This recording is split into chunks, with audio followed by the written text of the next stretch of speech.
Welcome to my YouTube automotive channel. In today's video I have a 2009 Dodge Journey and I will show you which fuses to check in case your radio is not powering up or if there is no sound coming from the speakers.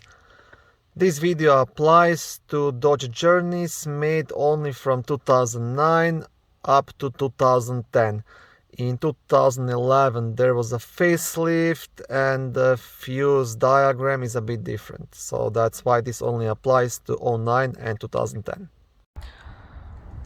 All the radio fuses will be located in the main fuse box under the front hood, which is right here. Now to leave this cover you will have two black clips, this one and this one, so I want to press onto each of these clips to unlock it and then just leave the cover up. On the back side of the cover you will have a small fuse diagram, and this white piece right here, this is a fuse puller which you can use to remove and check each of the fuses.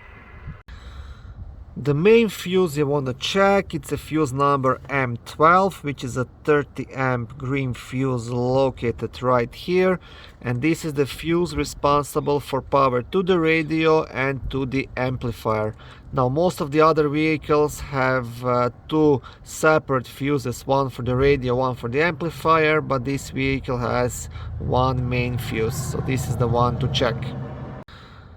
If your Dodge Journey is equipped with satellite radio or with DVD, the entertainment system, you want to check fuse number M10, which is a 15 amp blue fuse just next to it. So these two are your radio fuses. Okay, thank you for watching this short video. I hope it was helpful and educational. If it was, please like it and consider subscribing to my YouTube automotive channel. On my channel there is lots of how-to videos, do-it-yourself videos, car reviews, product reviews and other similar automotive topics.